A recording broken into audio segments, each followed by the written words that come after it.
My husband looked me dead in the eye and told me I was too old to have a baby. What he didn't know was that I had a positive pregnancy test hidden in the pocket of my robe. Let's back up a bit, because this story isn't really about that moment. It's about how a marriage can die so slowly that you don't even notice it's happening until you're sitting at your kitchen table, staring at a stranger. We met in college. I was 22, he was 24. Both of us studying engineering. Both of us with these big dreams about building something together. Not just careers, a life. A family. I remember our first real conversation about kids. We were lying in his tiny dorm bed, and he traced circles on my shoulder while he talked about teaching his son to throw a baseball, his daughter to change a tire. I want at least 3, he said. I laughed and told him he'd better find a good job then. After graduation, we moved in together. Got that first apartment with the peeling linoleum and the radiator that clanked all night. But we didn't care. We had plans. We painted the spare bedroom this soft yellow color because we couldn't decide if we wanted a boy or girl first. Neutral, I said, holding up paint samples. Perfect for any baby. He kissed my forehead and said we'd fill it with toys and laughter someday. That room stayed empty for 8 years. Not by choice. We just kept waiting for the right time. First, we needed better jobs. Then a house. Then more savings. The goalpost kept moving, but we moved with it. We were a team. When we finally bought our house, a colonial with a big backyard and 3 bedrooms, I walked through that empty room upstairs and felt this flutter of excitement. Finally, our time had come. I was 33 when we officially started trying. Those first few months were honestly magical. There was this giddy secrecy to it, like we were conspirators planning the most beautiful crime. We'd catch each other's eyes across a room and smile, knowing what we were working toward. I downloaded apps to track everything. He bought prenatal vitamins before I even asked. We were so sure it would happen quickly. But months turned into a year. The magic faded into something mechanical and desperate. My life became ruled by a 2-week cycle that felt like torture. 2 weeks of obsessive tracking, timing everything perfectly. Then 2 weeks of analyzing every tiny sensation in my body. Was that cramping? Were my breasts sore? Did I feel nauseous or just anxious? Then my period would come. Every single month. And with it, this crushing disappointment that felt heavier each time. I remember the day it really hit me how much this was changing him. I was in our kitchen crying over another negative test, and he walked in from work. Instead of comforting me, he just sighed. This long, exhausted sound. Maybe we should take a break from all this, he said, not even looking at me. It's making you crazy. Making me crazy. As if wanting a child was some kind of mental illness. That's when the article started. He was always on his laptop, researching, and he'd call me over to show me things. Statistics about fertility rates declining after 30.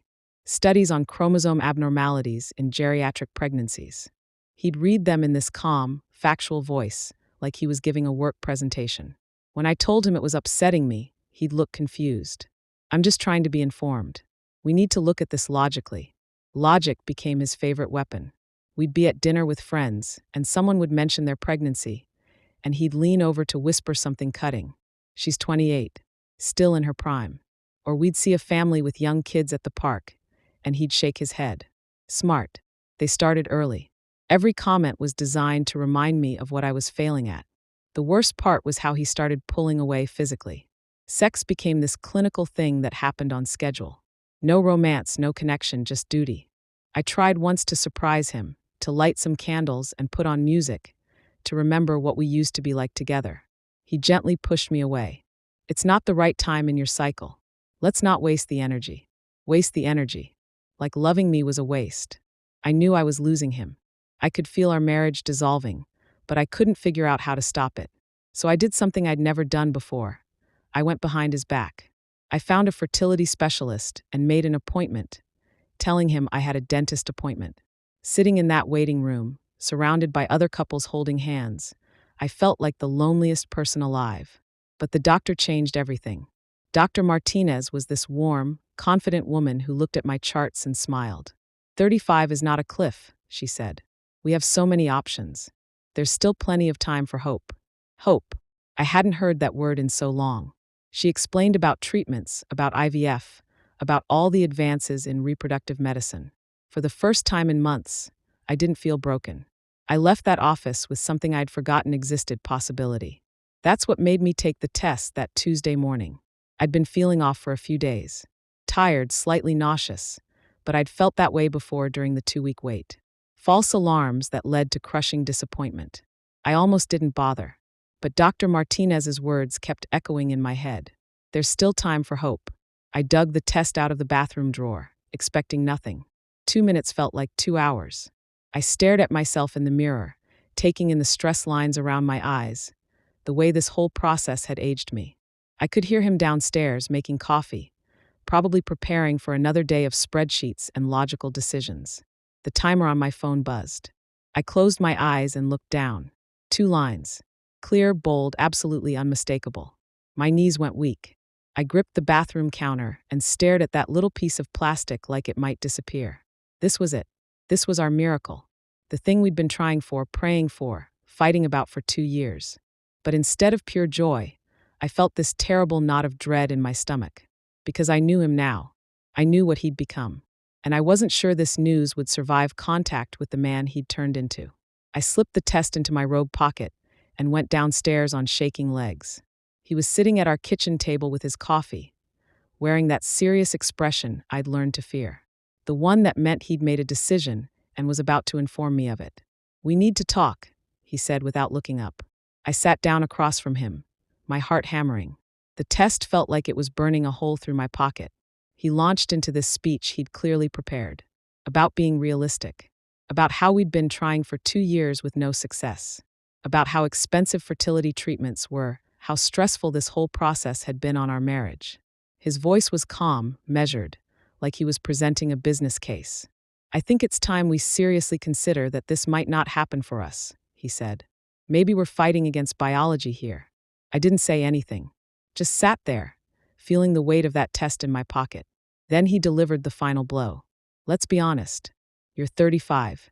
You're getting too old for this." He said it so casually, like he was commenting on the weather. Too old. For words that felt like a death sentence for everything I'd ever wanted. For everything we'd once dreamed about together in that yellow room. The silence stretched between us. He was watching me, waiting for me to accept his verdict, to nod along with his logic like I always did. Instead, I reached into my pocket. My hands were shaking as I pulled out the test and placed it on the table between us. Such a small thing to carry such enormous weight. He stared at it, confused. "What's this?" "Look at it," I said quietly. He picked it up, squinting. I watched his face as his brain processed what he was seeing. The confusion, then the shock, then something that should have been joy but looked more like panic. "Is this real?" he whispered. I nodded. "Took it an hour ago." For a moment, I thought maybe this would be the thing that brought back the man I married. The man who painted that nursery with me, who used to talk about teaching our kids to ride bikes. But that man never showed up. "Wait," he said, his voice getting higher. "How did this happen? Are you sure these things are accurate? False positives are more common at your age." At your age. Even now, even faced with our miracle, he couldn't stop himself. Then came the question that killed whatever was left of my love for him. "Did you do this on purpose? To trap me?" The words hung in the air like poison.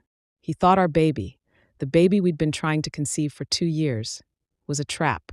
He looked at me like I was some scheming stranger who'd tricked him into this. My voice came out deadly calm. "Get out." "What?" "You're being hysterical." "Look, you're probably just hormonal right now," he stammered, falling back on his greatest hits. "No," I said, standing up. "I'm being realistic." "That's your favorite word, isn't it? The reality is, you just spent 10 minutes telling me I'm too old to have a baby. The reality is, when faced with the news that we're finally pregnant, your first instinct was to accuse me of trapping you. The reality is, this child deserves better than a father who sees them as a prison sentence." I walked toward the stairs, then turned back. "So get out of my house." He followed me upstairs, arguing, pleading, even trying to cry. But I couldn't see him anymore. All I could see was the ugly truth of who he'd become. As I packed a bag, our entire relationship played back in my mind, but this time with perfect clarity. Every article he'd shown me, every casual cruelty, every time he'd pulled away. It hadn't been about stress or disappointment.